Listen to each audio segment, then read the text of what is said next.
अपनी सेवा के अंतिम वर्ष मैंने नीमच में एक वर्क डिपार्टमेंट में बाबू की हैसियत से बिताया। वहाँ मैं ग्रेड सेकंड का क्लर्क था। परिवार इंदौर में रहता था।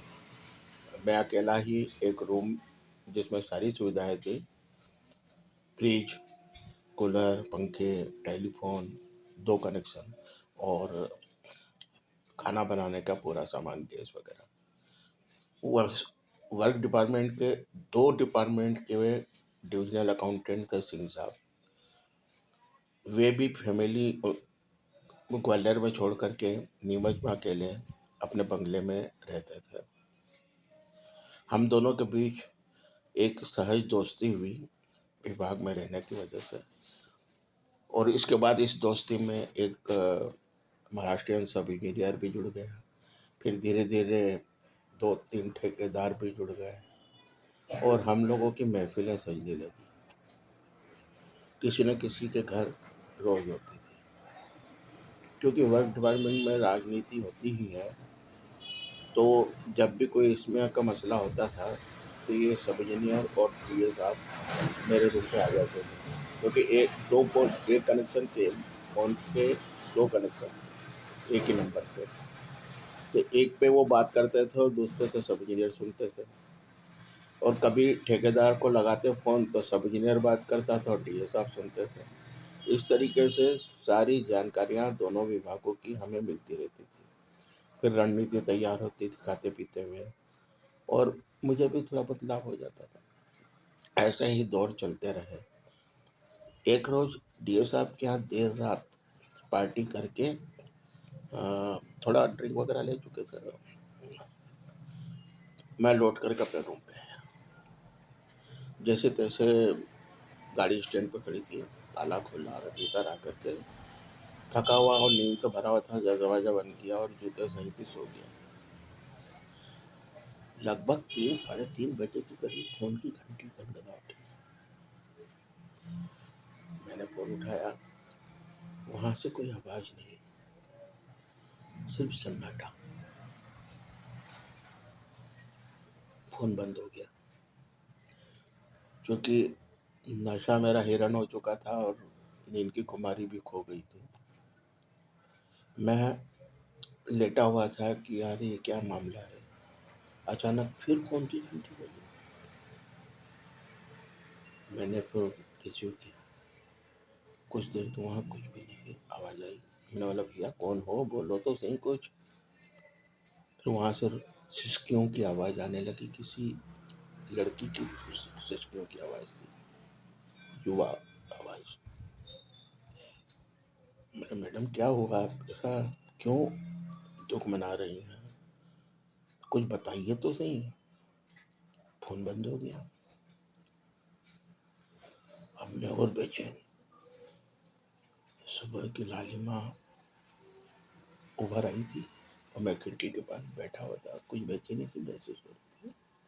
अचानक फिर फोन गनगना उठा।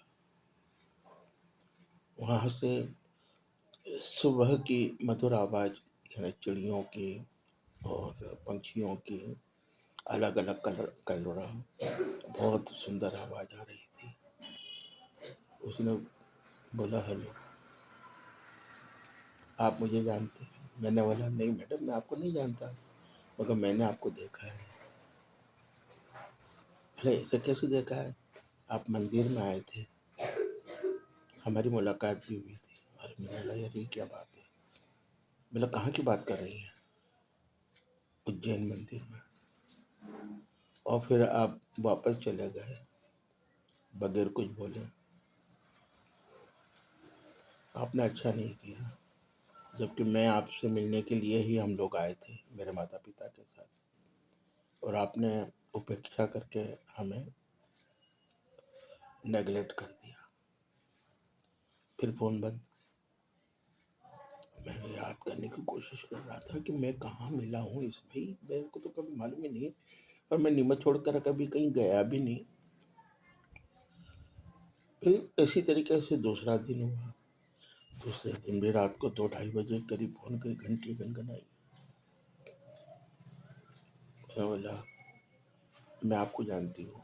अरे बाबा, मैं आपको नहीं जानता, आप हो कौन? बोला, आपने मेरी शादी का प्रस्ताव ठुकराया था, अच्छा नहीं। अरे मैंने बोला, किसी बात कर रही हो मैडम, मैंने आपको देखा ही नहीं है। बोला, हाँ आपको, अच्छा एक बात बताओ, मेरा नाम क्या है पता है?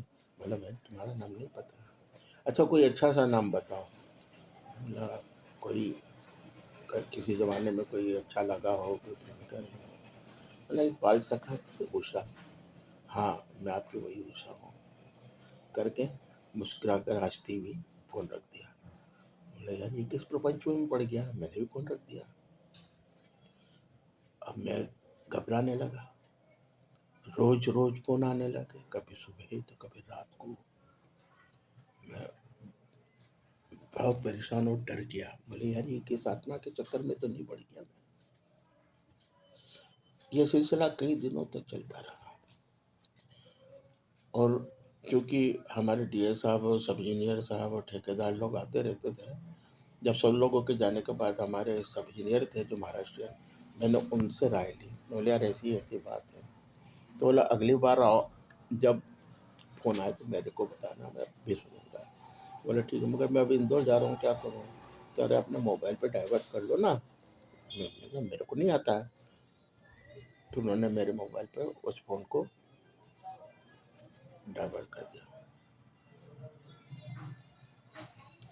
नंबर भी बहुत प्यारा था, 07423 22234। अब ये नंबर तो किसी बच्चे को भी याद हो जाता था। खैर, अपने मोबाइल पे डाइवर्स करके मैं इंदौर चला आया। हम लोग घर में बैठे ही हुए थे शिंदे के मकान में। तो वहाँ फिर फ़ोन बजी डाइवर्स पे, और वही उज्जैन वाला नंबर। अरे मैंने बोला, यार ये क्या? फिर मैं बोला, घर पे गलत इसमें पड़ेगा। मैं बाहर निकल आया और छत पे आकर के बात करने लगा। फिर वही पुरानी बात है। बोला, मैं आपको उषा के नाम से आप पहचानते हो, तो मैं आपको किस नाम से बोलूँ? बोला, तुम्हें जो लगना है वो रखो, आपका नाम प्रकाश कैसा रहेगा? और मैं घबरा गया। मैं बोला, इसको मेरा नाम तो ओम प्रकाश है, और प्रकाश कैसे बोल रही है? चलो ठीक है भाई। हंसी वो उषा का प्रकाश, प्रकाश की उषा, और फ़ोन बंद कर दिया। इसी तरीके से जब तक इंदौर रहा, उसका फ़ोन रात बेरात भी आता रहा, और मैं बाहर आकर के बात करता रहा। पत्नी और बच्चों को शक होता रहा कि ये कुछ किसी गलत चक्कर में फंस गया। वे बोले कुछ नहीं, लेकिन शक करते रहे। कुछ दिन की छुट्टी बिता करके मैं वापस नीमच आ गया। मैंने ये बात अपने सब इंजीनियर दोस्त को बताई। बोला, अब की बार फ़ोन आए तो मैं भी बात करूँगा। एक दिन संडे का दिन था, तो उस दिन में फ़ोन आया। मैंने उठाया तो उधर से उसकी माँ का फ़ोन था। आप इस नंबर पे आपसे बात करती थी मेरी बेटी? बोला, हाँ। बोले, उसका दिमाग थोड़ा खिसका हुआ है, वैसा नहीं कि अनपढ़ है वो, डबल ए में है। लेकिन एक लड़के ने शादी से ठुकरा दिया था, शादी के लिए तैयार होकर के और मंदिर आई थी हमारे साथ लड़का पसंद करने के लिए, लेकिन उस लड़के ने उसे ठुकरा दिया। वो निम्बाहेड़ा का था। अब ये न जाने ये नंबर आपका कहाँ से उसे मिल गया और कैसा क्या हुआ, मुझे भी नहीं मालूम। लेकिन वो रोज़ फ़ोन करती है, और आपसे बात करने के बाद बिल्कुल शांत और बहुत खुश खुश रहती है। बोला, ये मैंने कहा कि ये देखिए मैडम, मैं 3 बच्चों का बाप हूँ, शादीशुदा हूँ, मेरी पत्नी है और बहुत खूबसूरत है, हम दोनों एक दूसरे को बहुत चाहते हैं। मैं इस प्रपंच में नहीं हूँ, लेकिन मैं समझ गया था कि कोई साइकोलॉजिकल कुछ हुआ है। तो हाँ, ये आप सही कह रहे हैं, हमने सब इलाज करा लिया लेकिन नहीं हो पा रहा है। लेकिन आपसे अच्छे से बात करती है, तब वो दिन भर मगन रहती है। मतलब इसके लिए मैं एक ट्रीटमेंट करूँगा। मेरे को नहीं मालूम कि आप लोग कौन हो, मैं जानना भी नहीं चाहता। लेकिन इतना ज़रूर है कि इस लड़की को मैं थोड़ा-सा एक शॉक ट्रीटमेंट दे कर के उसको ठीक कर दूँगा, इसके बाद आप सँभालना। बोले, ठीक है, अच्छा भाई साहब, आपकी बड़ी-बड़ी मेहरबानी, करके उसने फ़ोन रख दिया। एक दिन हम लोग डीए साहब और सब इंजीनियर साहब और ठेकेदार आपस में बैठे हुए बात कर रहे थे। खाना-पीना सब चल रहा था। एक-एक करके सब चले गए क्योंकि राजनीति की बातें थी न ऑफ़िशियल, और उन लोगों के जाने के बाद सब इंजीनियर और मैं अपनी रणनीति बनाने में लग गए। खाने-पीने के बाद भी फिर भी थोड़ा-थोड़ा हमारा ड्रिंक चल ही रहा था। इतने में फ़ोन की घंटी मैंने उठाया। मैंने उनको इशारा किया सब इंजीनियर साहब को, उन्होंने भी फ़ोन उठाया। फिर वही उसी तरीके से बातचीत अपनेपन वाली मोहब्बत भरी हुई। तो सना बोले कि मैंने बोला मेरे भाई साहब भी बैठे हुए हैं, ज़रा धीरे बात करो। अरे तुम्हारे भाई साहब से बात करो ना, मैं उन्हीं से रिश्ते की बात कर लूँगी। मतलब उनके रिश्ते की? अरे नहीं, नहीं अपने रिश्ते की। हँसने लगी। तो वो सुन ही रहे थे, उन्होंने बोला, "ये पागल लड़की क्यों बार-बार फ़ोन करती है?" बोले, "क्या कहा? मेरे को पागल कहा तुमने? तुम समझते नहीं हो मेरे को। ऐसा नहीं है, मैं पागल नहीं हूँ, मैं बहुत पढ़ी लिखी हूँ। पागल नहीं है तो और क्या? कभी रात को 2 बजे फ़ोन करती है, कभी 3 बजे, कभी सुबह-सुबह।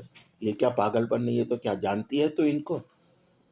ये 3 बच्चों के बाप हैं, और खबरदार जो आइंदा तुमने बोला, तुम पागल हो, पागल हो, पागल हो।" मैं पागल नहीं हूँ, नहीं हूँ, नहीं हूँ, मैं पागल नहीं हूँ करके चीखने चिल्लाने लगी, और इसका फ़ोन उसने भी पटक दिया, और हमारे सब इंजीनियर साहब ने भी रख दिया।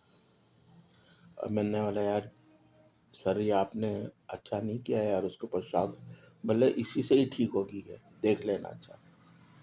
अब इसके बाद मेरे रिटायरमेंट का टाइम आ गया, और मुझे फ़ोन भी जमा कराना ही था बीएसएनएल में। इतने में एक दोपहर को उसी नंबर से कॉल वापस आया, उसकी मदर ने उठाया था। उसने बोला, "भाई साहब, हम आपको जानते तो नहीं हैं, लेकिन आप हमारे लिए भगवान तो ही।" कुछ दिन ज़रूर वो बड़बड़ाती रही, पागल सरी की बात करती रही, लेकिन उस न जाने आपने क्या बातें करी हम नहीं जानते, लेकिन उससे वो धीरे-धीरे, धीरे-धीरे नॉर्मल होने लगी। अच्छे से नाश्ता भी करने लगी, गोलियाँ, दवाइयाँ भी खाने लगी, और खाना भी दोनों टाइम खाने लगी, और चैन से सोने लगी। इसके बाद भी जब हमने देखा कि वो बिल्कुल ठीक हो गई है, तो एक लड़के से रिश्ता पक्का करके कल ही उसकी विदाई करी है। हम आपको नहीं जानते और हम आपसे मिलना चाहते हैं। बोला, "नहीं, नहीं, नहीं, मैं आपसे नहीं मिलना चाहूँगा। मैंने कोई एहसान नहीं किया। हो सकता है कि भगवान ने मुझे माध्यम बनाया हो। मेरी भी 2-2 बेटियाँ हैं, उनकी भी शादी होनी है। भगवान न करे उनके साथ कोई ऐसी हादसा हो जाए। मैं भी बहुत डरा हुआ इंसान हूँ। मैं नीमच में रहता हूँ, परिवार इंदौर में रहता है। खैर, इसे एक दुखद सपना समझ कर के आप भूल जाइएगा। बस कभी हो सके तो मेरे हक़ में आप प्रार्थना ज़रूर कर लीजिएगा कि मेरी दोनों बेटियाँ और मेरे बेटे का अच्छा विवाह हो जाए।" बोले, "हम आपको कुछ मदद कर सकते हैं शादी-ब्याह में?" बोला, "नहीं, बिल्कुल नहीं, मैं कैपेबल हूँ। मैं अपने बच्चों का ध्यान रख सकता हूँ, परिवार का ध्यान रख सकता हूँ। आपके लिए धन्यवाद। मैं आपको बहुत-बहुत धन्यवाद देता हूँ। नमस्कार। अलविदा।"